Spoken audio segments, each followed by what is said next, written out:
Our gang is sexy. Let's do some catching up here with Jaws of Victory from New England Simulations. So we played turns. See, the first video was turns 2 and 3, which the game starts on. I'm on turn 2 on the record track. So now I've played 4, 5, and 6, and I've got one game turn left to play. Okay, so the one thing about the game is you got to pay attention because you can get it mixed up a little bit. It's not that severe, but the green, the light green, and the light green of the light green and the light green of the Germans and the green of the Russians. If you have any kind of weak eyesight at all, they can be a little confusing to look at. When I'm playing games that don't have facing, I like to face, of course, all the counters towards me. Sometimes when I'm placing informational markers like out of supply and stuff, if it's the side coming from over there, I'll place the marker upside down so that I'm looking at it and I know, okay, that's a unit coming this way.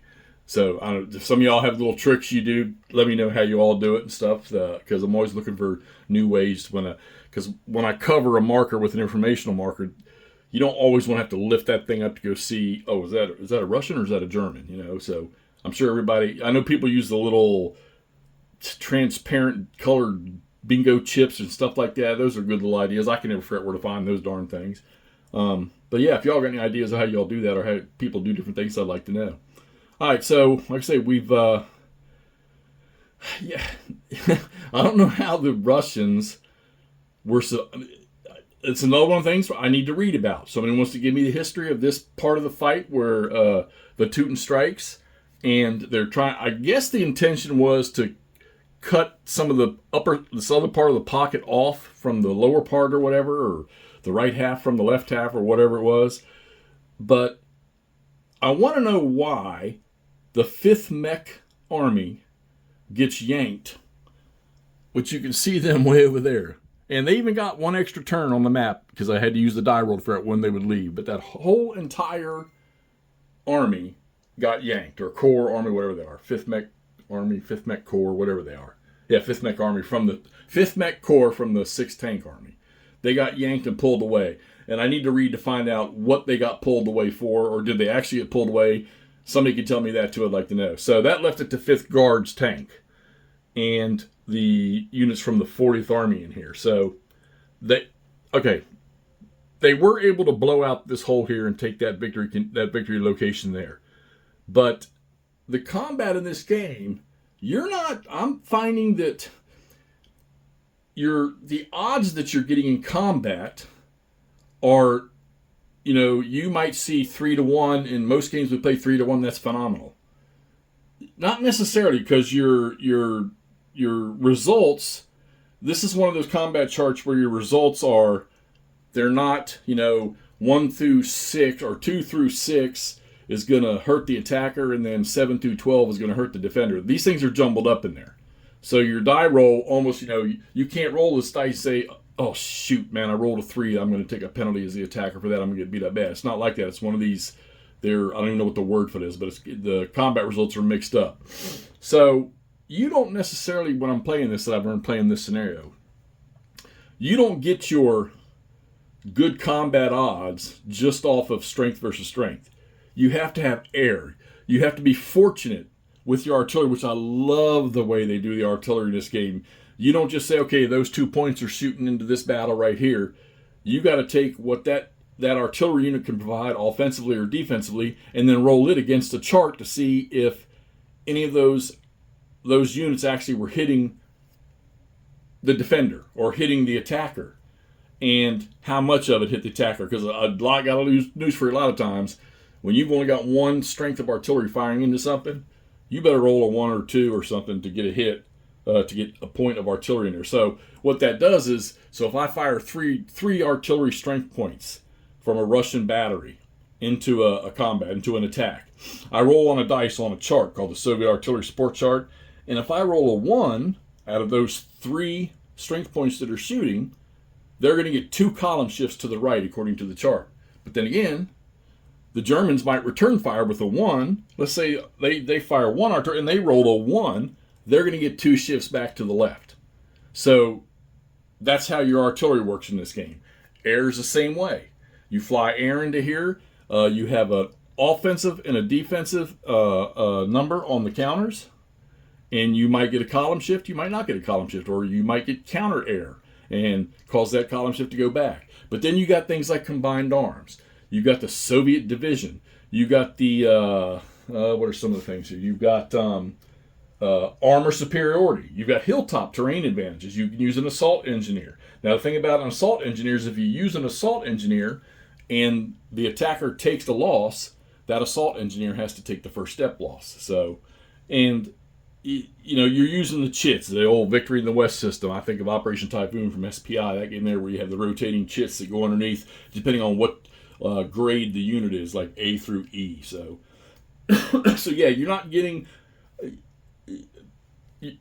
as long as the defender has a pretty continuous front, which that plays a role in this game, it's hard to get mass odds attacks unless you get somebody isolated. And I found that the best ones are is when the Russians can use their artillery superiority, which is not as drastic in this as we all may think of artillery, Soviet artillery during World War II could have been at times, especially late war.